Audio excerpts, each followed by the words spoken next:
بسم اللہ الرحمن الرحیم۔ الفصل الثانی عن ثوبان عن النبی صلی اللہ علیہ وسلم قال، یہ ہے مشکات المصابیح کا صفحہ نمبر 493 ہے، اور باب الحوض والشفاعہ کی دوسری فصل ہے۔ حضرت ثوبان سے مروی ہے، وہ نبی کریم صلی اللہ تعالی علیہ وسلم سے روایت کرتے ہیں، حضور نے ارشاد فرمایا، حوضی من عدن الی عمان البلقاء، میرا حوض عدن سے عمان بلقاء تک ہے، یعنی اس کی مسافت یا اس کی لمبائی بیان فرما رہے ہیں کہ وہ حوض عدن سے لے کر کے عمان بلقاء تک ہے۔ عمان بلقاء، یہ عمان بھی جگہ کا نام ہے اور بلقاء بھی جگہ کا نام ہے۔ عمان کی بلقاء کی طرف اضافت ایسے ہی ہے جیسے یہاں کے لیے کہتے ہیں مئو مبارکپور، اور یہ کیا ہے؟ ٹانڈا مئو، مطلب یہ مبارکپور جو ہے قریب ہے مئو سے، تو اس کی طرف نسبت کر کے مئو مبارکپور کہیں یا مبارکپور مئو، یعنی اس کے قریب جو واقع ہے، اور اس کو الگ کرنا ہوگا تو کیا کہیں گے؟ ٹانڈا مبارکپور، یعنی وہ اس کے قریب ہے۔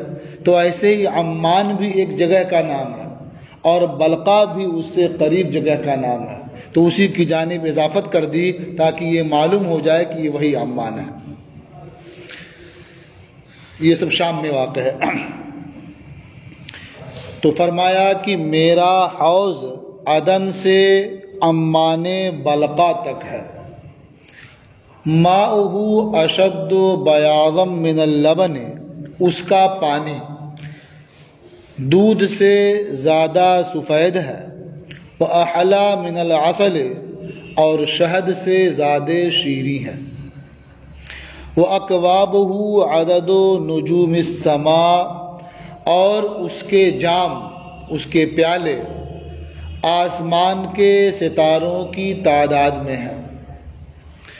مَنْ شَرِبَ مِنْهُ شَرْبَةً لَمْ يَظْمَأْ بَعْدَهَا أَبَدًا، جو شخص اس حوض سے ایک گھونٹ پانی پی لے گا وہ کبھی پیاسا نہیں ہوگا، یعنی اس کے بعد کبھی پیاسا نہیں ہوگا۔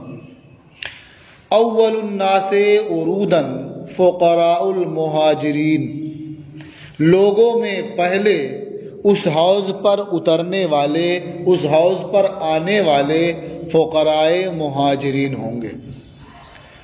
فقراء مہاجرین کے بارے میں بیان فرماتے ہیں، الشعث رؤوسا، جو سر کے لحاظ سے پراگندہ، بال بکھرے ہوئے، الدنس ثیابا، اور کپڑے کے لحاظ سے میلے کچیلے، یعنی کپڑے ان کے میلے ہوں گے، پھٹے پرانے ہوں گے، بال ان کے بکھرے ہوں گے، پراگندہ ہوں گے۔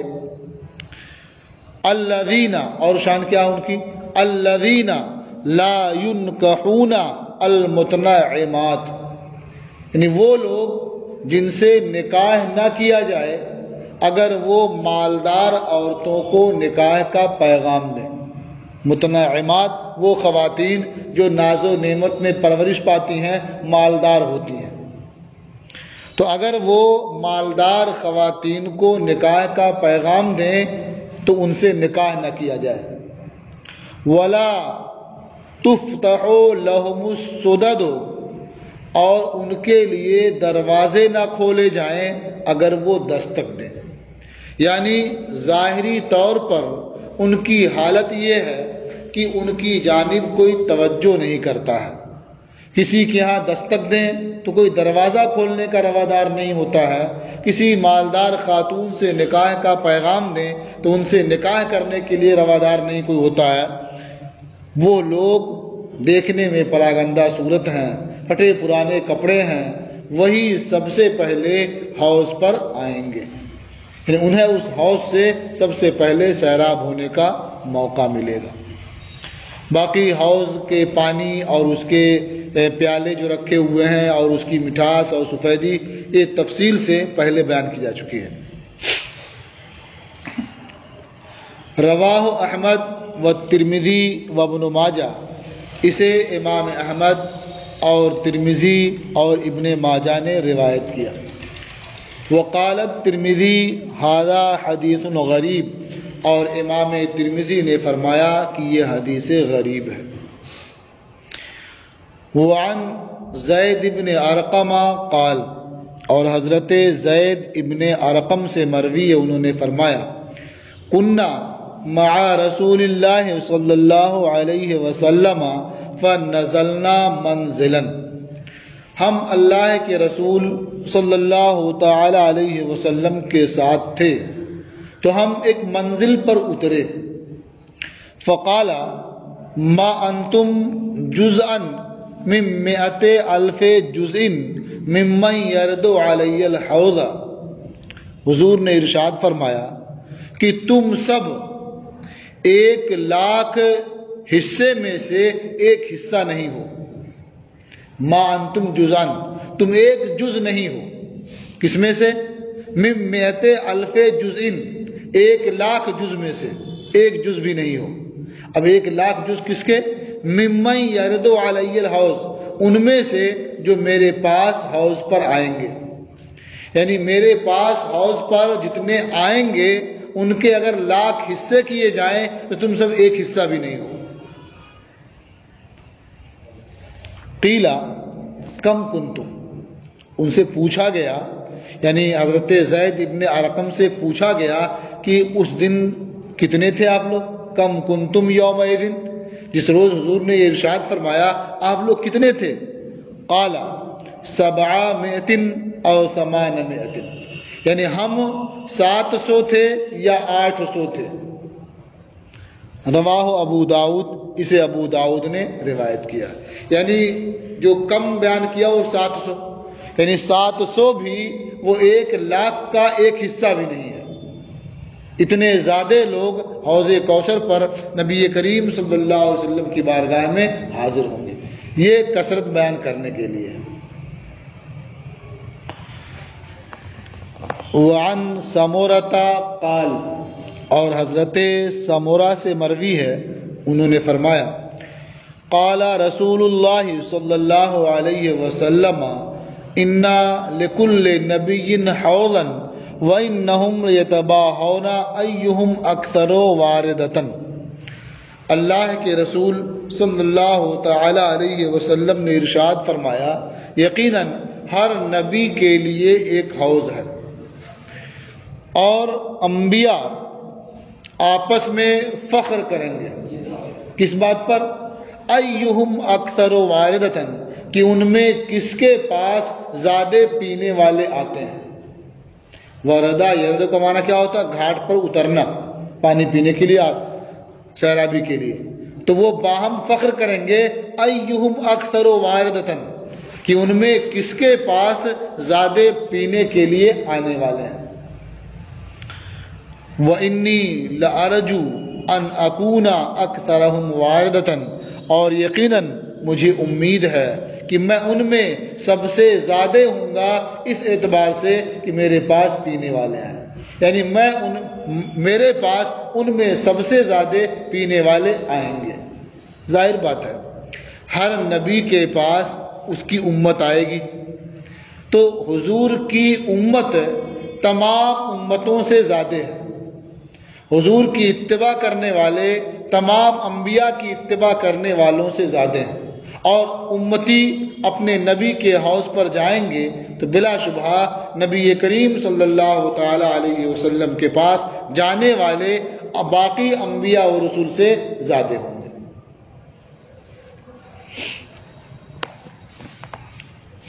رواہ الترمذی وقال ھذا حدیث غریب، اسے امام ترمذی نے روایت کیا اور فرمایا کہ یہ حدیث غریب ہے۔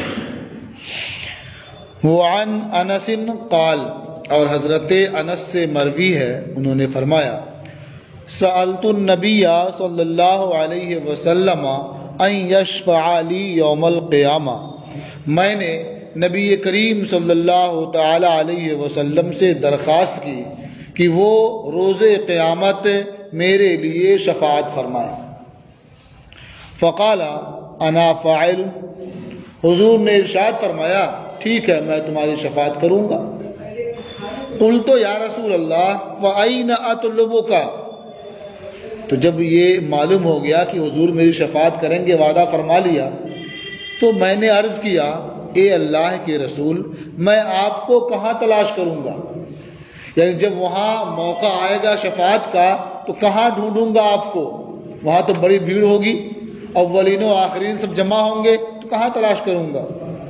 قال اطلبنی اول ما تطلبنی علی الصراط، یعنی پہلے جو تم مجھے تلاش کرو تو مجھے پل صراط پر ڈھونڈو۔ جب تم تلاش کرنا شروع کرو تو پہلے کہاں ڈھونڈو؟ پل صراط پر، وہ زیادہ نازک گھڑی ہوگی نا تو وہاں تلاش کرو۔ قلت فإن لم ألقك على الصراط، میں نے عرض کیا اگر میں آپ کو پل صراط پر نہ پاؤں، اگر میں آپ کو پل صراط پر نہ پاؤں تو کیا کروں؟ قال فاطلبنی عند المیزان، حضور نے فرمایا تو مجھے میزان کے پاس تلاش کرو، جہاں لوگوں کے اعمال وزن کیے جا رہے ہوں گے وہاں تلاش کرو۔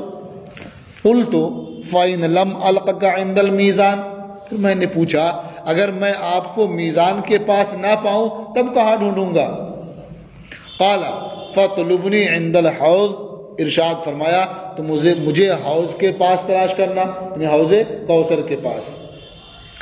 فإني لا أخطئ هذه الثلاث المواطن، یعنی قبل اس کے کہ اب وہ اور کوئی سوال کرتے کہ اگر وہاں بھی نہ پائیں تو کہاں تلاش کریں، حضور نے خود ہی ارشاد فرمایا کہ میں ان تین جگہوں کو نہیں چھوڑوں گا۔ فإني لا أخطئ هذه الثلاث المواطن، میں ان تین جگہوں سے الگ نہیں ہوں گا، ان تین جگہوں کو نہیں چھوڑوں گا، یعنی کبھی یہاں کبھی وہاں کبھی یہاں، اس کے علاوہ اور کہیں نہیں جاؤں گا، اس لیے ان تین جگہوں میں ضرور کہیں نہ کہیں پا جاؤ گے، ملاقات ہو جائے گی۔ رواہ الترمذی، اسے امام ترمذی نے روایت کیا۔ وقال ھذا حدیث غریب، اور فرمایا کہ یہ حدیث غریب ہے۔ اس حدیث پاک سے یہ معلوم ہوتا ہے کہ صحابہ کرام کس قدر حضور نبی کریم صلی اللہ تعالی علیہ وسلم کی شفاعت کا یقین رکھتے تھے، اور اس پر ان کا کیسا پختہ عقیدہ تھا کہ سرکار شفاعت فرمائیں گے، پہلے وعدہ لے لیا، پھر اب شفاعت کے لیے تلاش کرنا ہوگا، ملے کہاں تلاش کریں، کہاں ان سے ملاقات ہو سکتی ہے، سب تفصیل سے معلوم ہو گیا اور مطمئن ہو گئے۔ وعن ابن مسعود عن النبی صلی اللہ علیہ وسلم قال، اور حضرت عبداللہ ابن مسعود سے مروی ہے، وہ نبی کریم صلی اللہ تعالی علیہ وسلم سے روایت کرتے ہیں، انہوں نے حضور صلی اللہ تعالی علیہ وسلم نے فرمایا قیل لہ مل مقام المحمود، یعنی حضور سے دریافت کیا گیا کہ مقام محمود کیا ہے۔ بار بار آپ سنتے ہوں گے مقام محمودہ مقام محمودہ، یہ مقام محمود ہے کیا؟ قال ذالک یوم، حضور نے ارشاد فرمایا کہ وہ ایک دن ہے، تو یہ حقیقت میں دن مقام محمود نہیں ہے، مقام محمود بتانے کے لیے یہ تمہید ہے۔ تو فرمایا ذالک یوم ینزل اللہ تعالی علی کرسیہ، وہ ایک دن ہے جس میں اللہ تبارک و تعالی اپنی کرسی پر نزول فرمائے گا۔ فَيَعِدُّ كَمَا يَعِدُّ الرَّحْلُ الْجَدِيدُ مِنْ تَضَايُقِهِ، تو وہ کرسی آواز کرے گی جیسے نیا پالان اپنی تنگی کی وجہ سے آواز کرتا ہے۔ حالانکہ وہ کرسی کتنی بڑی ہے، کتنی کشادہ ہے، کا وَهُوَ كَسَعَةِ مَا بَيْنَ السَّمَاءِ وَالْأَرْضِ، اور وہ اس طرح سے کشادہ ہے جو اور اس کی کشادگی ایسے ہی ہے جیسے آسمان اور زمین کے درمیان کی کشادگی، یعنی وہ کرسی اتنی کشادہ ہے جیسے زمین اور آسمان کے درمیان کی کشادگی ہے۔ اس کے بعد بھی حالت یہ ہوگی کہ جب رب کریم اس پر جلوہ فرمائے گا تو وہ آواز کرے گی جیسے نیا پالان تنگی کے باعث آواز کرتا ہے۔ وَيُجَاءُ بِكُمْ، اور تمہیں لایا جائے گا، یعنی رب کی بارگاہ میں تمہیں لایا جائے گا، حفاتن عراتن غرلا، اس حال میں کہ تم ننگے پاؤں ہوگے، ننگے جسم ہوگے، غیر مختون ہوگے، یعنی ننگے پاؤں، برہنہ جسم، غیر مختون تمہیں لایا جائے گا۔ فَيَكُونُ أَوَّلَ مَنْ يُكْسَى إِبْرَاهِيمُ، تو پہلے وہ شخص جنہیں لباس عطا کیا جائے گا، لباس پہنایا جائے گا، وہ ابراہیم ہوں گے۔ یقول اللہ تعالی، اللہ تبارک و تعالی فرمائے گا، اکسو خلیلی، میرے خلیل کو لباس پہناؤ۔ فیوتا برتتین بیضاوین من ریاض الجنہ، تو جنت کے عمدہ نرم کپڑوں میں سے دو سفید عمدہ نرم کپڑے لائے جائیں گے۔ ثم اکسا علی اثرہ، حضور فرماتے ہیں پھر ابراہیم کے بعد مجھے پہنایا جائے گا۔ ثم اقوم عن یمین اللہ مقاما، پھر میں اللہ کے داہنی جانب ایک جگہ کھڑا ہوں گا، یغبطنی الاولون والآخرون، جہاں مجھ پر اولین و آخرین سب رشک کریں گے۔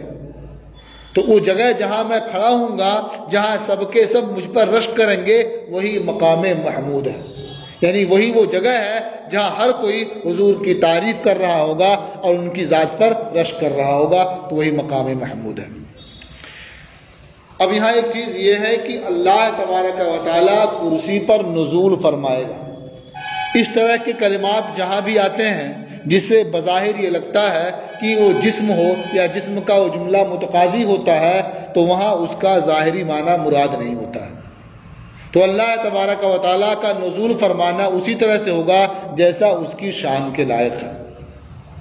جیسے کہا جاتا ہے کہ اللہ تبارک و تعالیٰ آسمان دنیا پر نزول فرماتا ہے، ظاہر بات ہے آسمان دنیا پر نزول فرماتا ہے، اس کا یہ مطلب نہیں ہے کہ آسمان دنیا کے بارے میں کہہ سکیں کہ اللہ تعالیٰ وہاں ہے، یہ نہیں کہا جا سکتا، کیونکہ وہ جہتوں سے پاک ہے، جسم سے پاک ہے، تو جیسا نزول اس کی شان کے لائق ہے اس طرح سے وہ نزول فرمائے گا۔ روز قیامت بھی جب مومنین رب تبارک و تعالیٰ کا دیدار کریں گے تو وہاں بھی یہ نہیں کہہ سکیں کدھر ہے، یہ نہیں کہہ سکیں گے، حالانکہ دیدار ہوگا، تو اس طرح سے نزول فرمائے گا، وہ کدھر ہوگا یہ نہیں کہا جا سکتا۔ اور رہ گیا مسئلہ کرسی کا، تو اس کا بیان تو خود قرآن پاک میں ہے، وسع کرسیہ السماوات والارض۔ اب ایک چیز آخر میں اور کہی گئی کہ سب سے پہلے حضرت ابراہیم علیہ السلام کو لباس پہنایا جائے گا، تو اس تعلق سے پہلے ہی بیان کیا جا چکا ہے کہ انہیں پہلے پہنایا جانا اس لیے ہوگا کہ سب سے پہلے انہیں اللہ کی راہ میں برہنہ کیا گیا، جب انہیں آگ میں ڈالا گیا تو اس لیے انہیں پہلے لباس بھی عطا کیا جائے گا۔ یہ بھی کہا گیا کہ چونکہ وہ نبی کریم صلی اللہ تعالیٰ علیہ وسلم کے والد ہیں، اس لیے انہیں اس اعزاز کی وجہ سے پہلے عطا کیا جائے گا، اس شرف کے باعث۔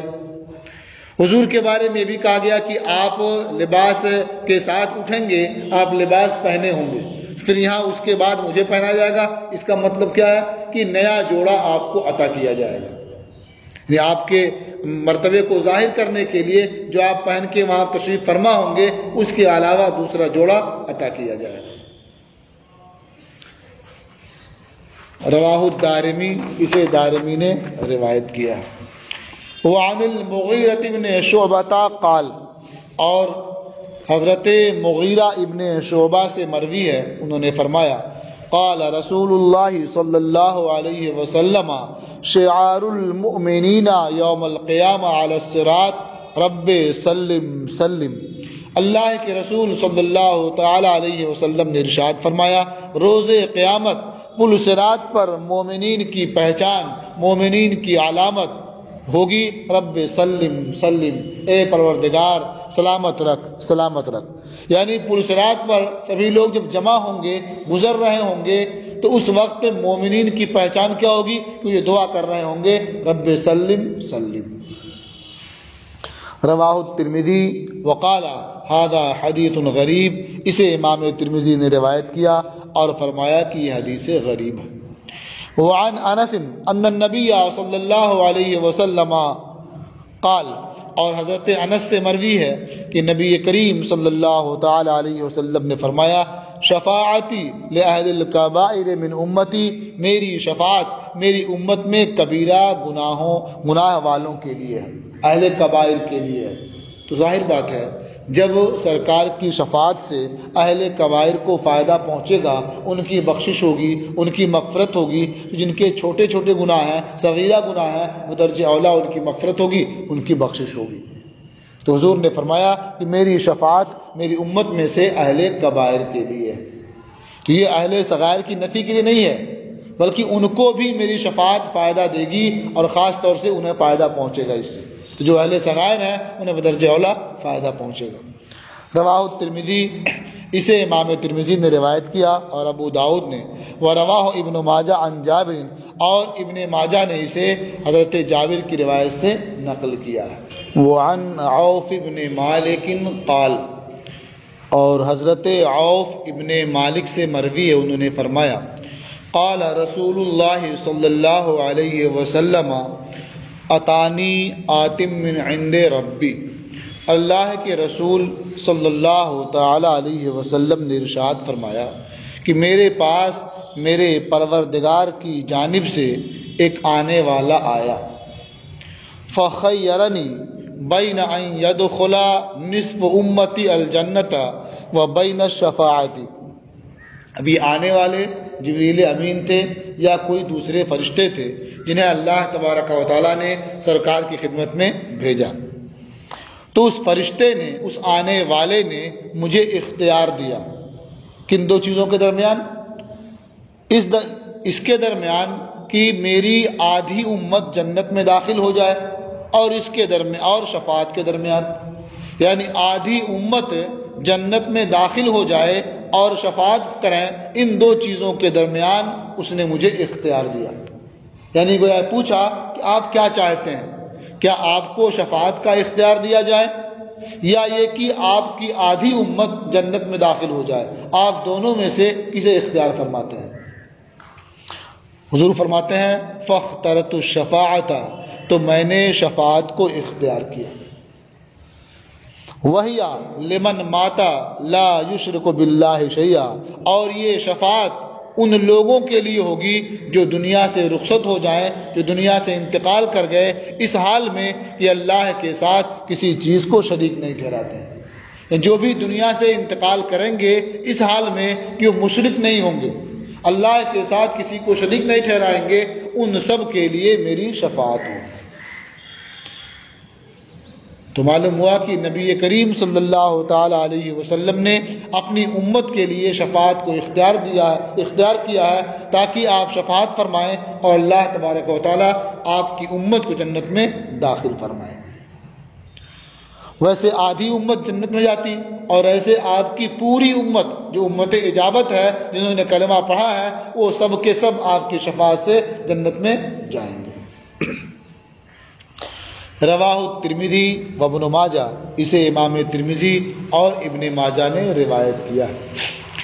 وعن عبداللہ ابن ابی الجدعاء قال، اور عبداللہ ابن ابو الجدعاء سے مروی ہے، انہوں نے فرمایا سمعت رسول اللہ صلی اللہ علیہ وسلم یقول، میں نے اللہ کے رسول صلی اللہ تعالی علیہ وسلم کو فرماتے ہوئے سنا یدخل الجنت بشفاعت رجل من امتی اکثر من بنی تمیم، میری امت میں سے ایک مرد کی شفاعت سے بنی تمیم سے زیادہ لوگ جنت میں داخل ہوں گے۔ یعنی قبیلے بنی تمیم میں جتنے لوگ ہیں اس سے زیادہ، اس تعداد سے زیادہ میری امت میں سے ایک مرد کی شفاعت کے ذریعہ لوگ جنت میں داخل ہوں گے۔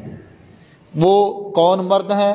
ایک قول یہ ہے کہ وہ حضرت عثمان غنی رضی اللہ تعالیٰ عنہ ہے، یعنی اللہ تبارک و تعالیٰ انہیں یہ اعزاز عطا فرمائے گا، وہ شفاعت فرمائیں گے اور اتنے زیادہ لوگ جنت میں داخل ہوں گے۔ اور یہ بھی کہا گیا کہ یہاں رجل سے مراد حضرت اویس قرنی رضی اللہ تعالیٰ عنہ، بعض نے دوسرے نام بھی شمار ذکر کیے ہیں۔ تو بہرحال اتنی بات تو ثابت ہوئی کہ حضور کی شفاعت کا تو مسئلہ الگ ہے، حضور کی جو امت میں اللہ کے مقرب بندے ہیں ان کی شفاعت سے بھی بہت سے لوگ جنت میں داخل ہوں گے۔ رواہ الترمذی والدارمی وابن ماجہ، اسے ترمذی، دارمی اور ابن ماجہ نے روایت کیا۔ وعن ابی سعید ان رسول اللہ صلی اللہ علیہ وسلم قال، اور حضرت ابو سعید سے مروی ہے کہ اللہ کے رسول صلی اللہ تعالی علیہ وسلم نے ارشاد فرمایا، انا من امتی من یشفع للفئام، یقیناً میری امت میں بعض لوگ ایسے ہیں جو کئی جماعت کے لیے شفاعت کریں گے۔ فیام یہ جمع ہے اور اس لفظ سے اس کا واحد نہیں آتا ہے، اس کا معنی ہے جماعت۔ تو بعض لوگ میری امت میں ایسے ہوں گے جو کئی جماعتوں کے لیے شفاعت کریں گے، ان اللہ تبارک و تعالیٰ ان کی شفاعت کئی جماعتوں کے حق میں قبول فرمائے گا۔ وَمِنْهُمْ مَنْ يَشْفَعُ لِلْقَبِيلَةِ، اور ان میں بعض لوگ ایسے ہوں گے جو ایک قبیلے کے لیے شفاعت کریں گے، ان کی شفاعت سے پورا قبیلہ بخش دیا جائے گا۔ وَمِنْهُمْ مَنْ يَشْفَعُ لِلْعُصْبَةِ، اور ان میں بعض لوگ ایسے ہوں گے جو چھوٹی جماعت کے لیے شفاعت کریں گے۔ عصبہ کہتے ہیں 10 سے 40 تک کی جماعت کو، تو گویا کم سے کم 10 اور زیادہ 40 اس درمیان جو جماعت ہوتی ہے اسے عصبہ کہتے ہیں۔ تو کچھ ایسے ہوں گے جو ایک عصبہ کے لیے شفاعت کریں گے۔ وَمِنْهُمْ مَنْ يَشْفَعُ لِلرَّجُلِ، اور ان میں کچھ ایسے ہوں گے جو ایک آدمی کے لیے شفاعت کریں گے، ایک مرد کے لیے شفاعت کریں گے۔ حتی یدخل الجنت، یہاں تک کہ وہ سب جنت میں داخل ہو جائیں گے۔ یعنی اللہ تبارک و تعالیٰ جن کے بارے میں ان حضرات کی شفاعت قبول فرما لے گا وہ سب کے سب جنت میں داخل ہوں گے۔ رواہ الترمذی، اسے امام ترمذی نے روایت کیا۔ وعن انس قال، اور حضرت انس سے مروی ہے فرمایا، قال رسول اللہ صلی اللہ علیہ وسلم، ان اللہ عز وجل وعدنی ان يدخل الجنت من امتی 400,000 بلا حساب۔ اللہ کے رسول صلی اللہ تعالی علیہ وسلم نے ارشاد فرمایا کہ بے شک اللہ عز و جل نے مجھ سے وعدہ فرمایا ہے کہ وہ میری امت سے 4 لاکھ لوگوں کو بلا حساب جنت میں داخل فرمائے گا۔ 400,000 یعنی 4 لاکھ لوگوں کو بلا حساب جنت میں داخل فرمائے گا۔ فقال ابو بکر زدنا یا رسول اللہ، حضرت ابو بکر نے عرض کیا یا رسول اللہ اس خبروں میں اور اضافہ فرمائیں، یعنی اس طرح کی خبریں اور بیان فرمائیں جو اللہ تعالیٰ نے آپ سے وعدہ فرمایا ہے، اور اس طرح کی خبریں ہیں وہ اور بیان فرمائیں، زدنا اور زیادہ کریں۔ تو حضرت ابو بکر نے عرض کیا یا رسول اللہ اس طرح کی خبریں اور بیان فرمائیں۔ قال وہکذا، حضور نے فرمایا اور اس طرح لوگوں کو بلا حساب جنت میں داخل فرمائے گا۔ اب اس طرح اشارہ ہوا نا، کدھر اشارہ کیا؟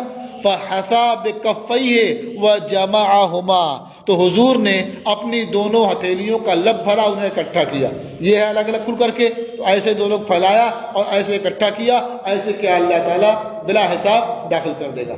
یہ پہلے بھی آپ پڑھ چکے ہیں نا، ثلاثہ حثیات، کہ اللہ تبارک و تعالیٰ 3 لب بھر کر کے جنت میں داخل فرمائے گا بلا حساب۔ فقال ابو بکر زدنا یا رسول اللہ، تو حضرت ابو بکر نے پھر عرض کیا یا رسول اللہ اور اس طرح کی خبریں بیان فرمائیں اور زیادہ کریں۔ قال وہکذا، حضور نے فرمایا اور اس طرح، یعنی پھر وہی دونوں ہاتھ پھیلائے، دونوں ہتھیلیاں بھری اور کہا اس طرح داخل فرمائے گا اللہ تعالیٰ۔ فقال عمر دعنا یا ابا بکر، حضرت عمر بھی وہاں تشریف فرما تھے، انہوں نے فرمایا ابو بکر ہمیں چھوڑو، یعنی اب رہنے دو، اب یہ نہ کہو کہ اور زیادہ بیان فرمائیں۔ فقال ابو بکر وما علیک ان یدخلنا اللہ کلنا الجنہ، حضرت ابو بکر نے فرمایا تمہارا کیا نقصان ہے اگر اللہ تبارک و تعالی ہم سب کو جنت میں داخل فرما دے؟ یعنی ایک بار 4 لاکھ کے بارے میں بیان فرمایا، پھر اتنا بھر کر کے داخل کرے بیان فرمایا، پھر اتنا بھر کے داخل کرے گا بیان فرمایا. تو اس طرح اگر اللہ تبارک و تعالی ہم سب کو بلا حساب جنت میں داخل فرما دے، تمہارا کیا نقصان ہے کہ کہہ رہے ہو کہ رہنے دو اب. فقال عمر، تو حضرت عمر نے فرمایا ان اللہ عز وجل ان شاء ان يدخل خلقه الجنت بکف واحد فعل. حضرت عمر نے فرمایا کہ بے شک اللہ عز وجل اگر چاہے کہ اپنی مخلوق کو جنت میں داخل فرما دے ایک ہتھیلی ہی سے، فعلا، وہ داخل کر دے گا. تو یہ بار بار اتنا کہلوانے اور سننے کیا ضرورت ہے؟ اللہ تعالیٰ اگر چاہے گا تو ایک بار لب بھرے گا اور ساری مخلوق کو اپنی جنت میں داخل کر سکتا ہے. فقال النبی صلی اللہ علیہ وسلم صدق عمر، تو نبی کریم صلی اللہ تعالی علیہ وسلم نے ارشاد فرمایا کہ عمر نے سچ فرمایا، سچ کہا. یعنی اگر اللہ چاہے تو ایک بار ہی بھرنے میں سب کو بھر لے، اسی میں جتنا چاہے گا اتنا ہی سمائیں گے اس میں. رواہ فی شرح السنہ، اسے شرح السنہ میں روایت کیا. وعنہ قال، اور انہی سے مروی ہے فرمایا قال رسول اللہ صلی اللہ علیہ وسلم یصف اہل النار فیمر بہم الرجل من اہل الجنہ. اللہ کے رسول صلی اللہ تعالی علیہ وسلم نے ارشاد فرمایا کہ اہل نار کو لائن سے لگا دیا جائے گا. یصف اہل النار، اہل نار کو، جہنمیوں کو لائن سے لگا دیا جائے گا. کدھر؟ جس راستے سے جنتی جنت میں جائیں گے وہاں انہیں لائن سے لگا دیا جائے گا. فَيَمُرُّ بِهِمُ الرَّجُلُ، تو ان جہنمیوں کے پاس سے ایک مرد گزرے گا. کون سا مرد؟ من اہل الجنہ، جنتیوں میں سے، یعنی ایک جنتی مرد گزرے گا ان کے پاس سے. فَيَقُولُ الرَّجُلُ مِنْهُمْ يَا فُلَانَ أَمَا تَعْرِفُنِي، تو جہنمیوں میں سے ایک مرد کہے گا اے فلاں، کیا مجھے پہچان نہیں رہے ہو؟ اما تعرفنی، کیا مجھے پہچان نہیں رہے ہو؟ تو وہ دیکھے گا تو واقعی ایسے پہچان نہیں پائے گا فوراً. تو یہ کہے گا انا الذی سقیتک شربۃ، میں وہی ہوں جس نے آپ کو ایک گھونٹ پانی پلایا تھا. وقال بعضهم، اور بعض اس طرح تعارف کرائیں گے انا الذی وہبت لک وضوءا، میں وہی ہوں جس نے آپ کو وضو کے لیے پانی دیا تھا. فیشفع لہ، تو وہ جنتی اس جہنمی کے لیے شفاعت کرے گا. فیدخلہ الجنت، تو اللہ تبارک و تعالیٰ اسے جنت میں داخل فرما دے گا. تو اس سے معلوم ہوا کہ دنیا میں جو بھی کسی طرح کا نیک عمل کرتے ہیں، روز قیامت جب پریشان ہوں گے تو اسی نیک عمل کا واسطہ دے کر کے وہ شفاعت کے لیے کہیں گے. ایک گھونٹ پانی پلا دیا نیک بندے کو تو اس کے لیے بھی کہیں گے، وضو کے لیے پانی دے دیا ہے تو اس کے لیے بھی کہیں گے. یہ ساری چیزیں یاد رہیں گی اور وہاں کہیں گے. رواہ ابن ماجہ، اسے ابن ماجہ نے روایت کیا ہے. وعن ابی ہریرہ ان رسول اللہ صلی اللہ علیہ وسلم قال، اور حضرت ابو ہریرہ سے مروی ہے کہ اللہ کے رسول صلی اللہ تعالی علیہ وسلم نے فرمایا ان رجلین ممن دخل النار اشتد سیاحہما. اللہ کے رسول صلی اللہ تعالی علیہ وسلم نے فرمایا کہ بے شک ان میں سے 2 مرد جو جہنم میں داخل ہوں گے خوب تیز تیز چیخیں گے، چلائیں گے. اشتدا سیاحہما، یعنی ان کی چیخو پکار بہت سخت ہوگی، خوب چلائیں گے. جیسے دنیا میں ہوتا ہے نا، ایک آدمی کو کوئی مارے تو خوب تیز چلاتا ہے، اور ایک آدمی کیا صبر کر لیتا، نہیں چلاتا ہے. تو ایسے وہاں 2 لوگ جائیں گے تو خوب چلائیں گے. فقال رب تعالی، رب تعالی فرمائے گا اخرجوہما، ان دونوں کو نکالو. فقال لہما، تو اللہ تعالیٰ ان دونوں سے فرمائے گا لأی شیء اشتد سیاحکما، کس سبب سے تم دونوں کی چیخ و پکار بہت سخت ہے، کیوں بہت تیز سے چیخ رہے ہو؟ قالا، وہ دونوں کہیں گے فعلنا ذالک لترحمنا، ہم نے ایسا اس لیے کیا ہے تاکہ تو ہم پر رحم فرمائے. جیسے دنیا میں ہوتا ہے نا، خوب چیختے چلاتے ہیں، یہ سمجھے کہ بہت چوٹ لگی ہے، بہت تکلیف ہو رہی ہے، اچھا چھوڑ دو، جانے دو. تو ایسے ہی جس طرح دنیا میں لوگ کرتے ہیں تو ایسے ہی وہاں آخرت میں بھی کرنا چاہیں گے، تو وہاں بھی خوب چلائیں گے، کیا کہیں گے؟ ہم نے اس لیے ایسا کیا ہے تاکہ تو ہم پر رحم فرمائے۔ قال فإن رحمتی لکما، تو اللہ تعالیٰ فرمائے گا کہ تمہارے لیے میری رحمت یہ ہے، ان تنطلقا فتلقیا انفسکما حیث کنتما من النار، کہ تم دونوں جاؤ اور اپنے آپ کو جہنم میں جہاں تھے وہیں گرا لو، جہاں سے نکال کے لایا گیا ہے اب تم دونوں جاؤ اور وہیں گر جاؤ جا کر کے۔ تو تمہارے لیے میری رحمت یہ ہے کہ تم دونوں جاؤ فتلقیا انفسکما، اور خود کو گرا لو، کہاں؟ حیث کنتما من النار، جہنم میں جہاں تھے۔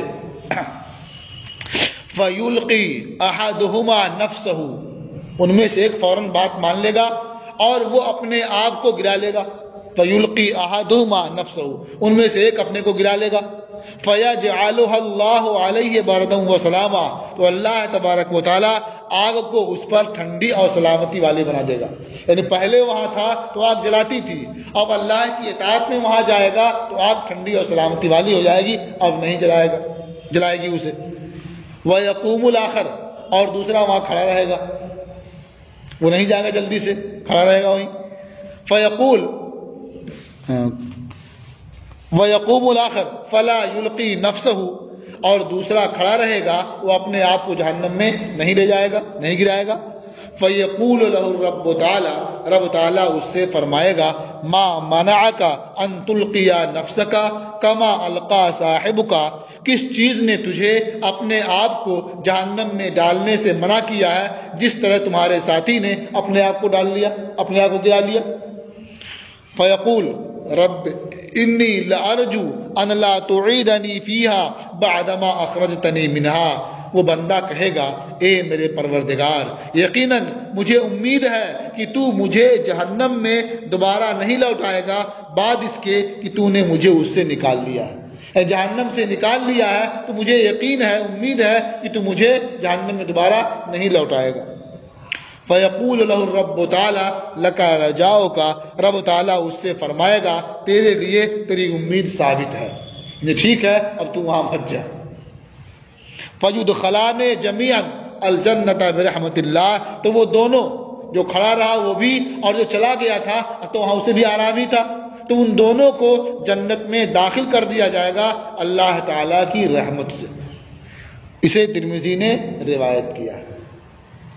بعض جگہ یہ بھی ہے کہ اللہ تعالیٰ اس سے پوچھے گا کہ تو نے بہت جلدی کی جہنم میں جانے کی، تو کہے گا پروردگار دنیا میں تو اطاعت کیا نہیں، تو سوچا یہاں جو حکم ہوا ہے یہی اطاعت کر لیں، اس لیے جیسے حکم ہوا کہ جاؤ جہنم میں گرا لو، کچھ سوچا تکلیف ہوگی نہیں ہوگی، جا کے فوراً گرا لیا اپنے آپ کو۔ وعن ابن مسعود قال، اور حضرت عبداللہ ابن مسعود سے مروی ہے، فرمایا قال رسول اللہ صلی اللہ علیہ وسلم یرد الناس النار، اللہ کے رسول صلی اللہ تعالی علیہ وسلم نے ارشاد فرمایا کہ لوگ جہنم پر وارد ہوں گے، اتریں گے، ثم یصدرون منہا، پھر اس سے گزریں گے، آگے بڑھیں گے، بِأَعْمَالِهِمْ، اپنے اعمال کے اعتبار سے، اپنے اعمال کے موافق۔ فَأَوَّلُهُمْ كَلَمَحِ الْبَرْقِ، تو ان میں اول جو ہوں گے اگلے، یہ بجلی کی چمک کی طرح گزر جائیں گے بہت تیزی سے۔ ثم كالريح، ان کے بعد جن کا درجہ ہوگا وہ تیز ہوا کی طرح سے۔ ثم كحضر الفرس، پھر جو ان کے بعد ہوں گے وہ تیز گھوڑے کی رفتار کی طرح سے۔ ثم كالراكب في رحله، پھر جو اس کے بعد ہوں گے وہ اس کی طرح سے جو اپنے کجاوے میں سوار ہوں۔ ثم كشد الرجل، پھر جو اس کے بعد ہوں گے وہ آدمی کی رفتار کی طرح سے، جو آدمی دوڑ رہا ہو اس تیزی سے کیا گزر جائیں گے۔ ثم كمشيه، پھر جو ان کے بعد ہوں گے وہ آدمی کے پیدل چلنے کی طرح سے، یعنی درجہ بدرجہ اپنے اعمال کے اعتبار سے لوگ وہاں سے گزرتے رہیں گے اور پار ہوتے رہیں گے۔ اور باقی آپ نے پڑھ ہی لیا، کچھ لوگ کیا گرتے پڑتے گھسٹتے گزریں گے اس سے، کچھ زخمی ہوں گے اور کچھ کیا چھوٹ جائیں گے، اس طرح لوگ پار کریں گے۔ رواہ الترمذی والدارمی، اسے ترمذی اور دارمی نے روایت کیا۔